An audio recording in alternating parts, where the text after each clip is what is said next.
On this episode of China Uncensored, Alibaba, I told you so!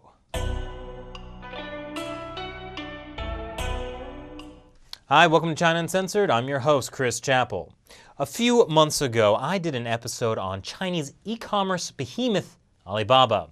The company, which is like a megazord of Amazon, eBay, and PayPal, had the biggest ever initial public offering on a US stock market last September, raising $25 billion and making founder Jack Ma briefly the richest man in Asia. At the time, I talked about some of the risks of investing in Alibaba, namely the somewhat shady shell companies known as variable interest entities that Chinese companies use so they can sell their shares on US stock markets. For more on that, go here. But I also talked about the political risks for Alibaba. Like any other major Chinese company, it needs the right political patronage to succeed. And if you get in bed with the wrong people,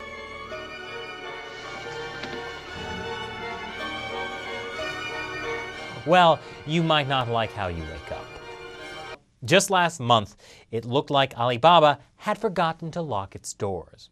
China's State Administration for Industry and Commerce released a white paper that heavily criticized Alibaba for not cracking down on fake products as well as bribery, amongst other issues. Earlier, the SAIC had done a survey that showed almost 60% of the products found on Taobao, Alibaba's consumer-to-consumer e-commerce website, were counterfeit. On the one hand, that's not too surprising. Around 70% of all counterfeit goods in the world are made in China. And yes, that's why that $20 bottle of Agua de Gio you brought in Chinatown smells a little funky. But the white paper was unusually harsh and blunt, calling the counterfeit issue Alibaba's greatest credibility crisis. It also said that the agency had met with Alibaba about the issue back in July, but held off releasing the information to avoid messing up its IPO. This did not look good. But instead of backing down, Alibaba said they were fighting the counterfeiting problem, accused one SAIC official of bias and misconduct in his investigation, and said that they would be filing a formal complaint. What happened next was interesting. The white paper mysteriously disappeared from the SAIC's website, and just 2 days later, it posted an announcement that the head of the SAIC had met with Jack Ma and that the two sides were working together to fight counterfeiting.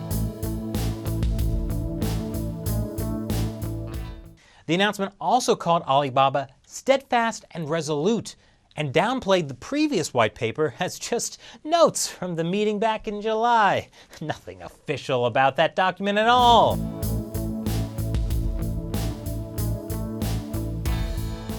So, crisis averted, right? Alibaba is no longer in trouble with the Chinese authorities. They fought back and won. Victory lap! Not so fast. The SAIC's white paper was released right when Alibaba reported disappointing third-quarter results from last year. The two issues combined tanked Alibaba's stock prices, which dropped by 14% in 2 days, a loss of more than $30 billion. And the repercussions don't end there. Several law firms in the US are filing class action lawsuits against Alibaba on behalf of investors because the company did not disclose their meeting with the SAIC in July, which happened 2 months before their IPO. That's not a huge deal because law firms apparently do this pretty often. But the US Securities and Exchange Commission is now also asking Alibaba for more information on their dispute with the Chinese regulatory agency. All of this doesn't exactly inspire investor confidence. So what was really going on here? It's likely that this was a warning to Alibaba. When Jack Ma founded the company back in 1999, former Chinese leader Jiang Zemin was in power. And Alibaba does have links to Jiang's faction, which current Chinese leader Xi Jinping is trying to dismantle during his anti-corruption drive. For example, one of the shareholders in Alibaba is private investment firm Boyu Capital, which has Jiang Zemin's grandson, Alvin Jiang, as a founding partner. The full extent of Alibaba's ties to Jiang are unclear, but according to an investigation in the New York Times, in addition to Alvin Jiang, the company does have links to investment groups headed by the relatives of other Chinese leaders, like Winston Wen, son of former Premier Wen Jiabao, He Jinlei, son of former anti-corruption official He Guoqiang, and several others. Then why did the SAIC delete the white paper and back down over their charges against Alibaba? It's possible Jack Ma still had enough political connections to get rid of the issue.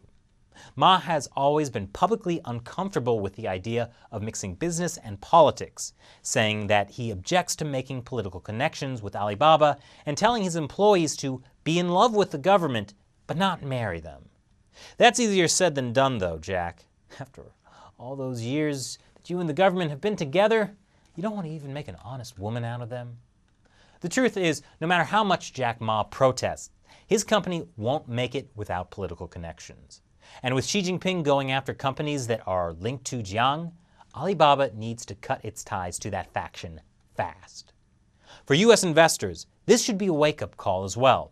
If one white paper can cause this amount of trouble for Alibaba, it's time to think carefully about investing in Chinese companies.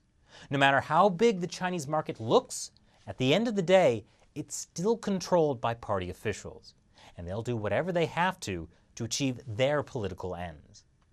Thanks for watching this episode of China Uncensored. What do you think about the Alibaba brouhaha? Leave your comments below, and don't forget to subscribe, like us on Facebook, and follow us on Twitter.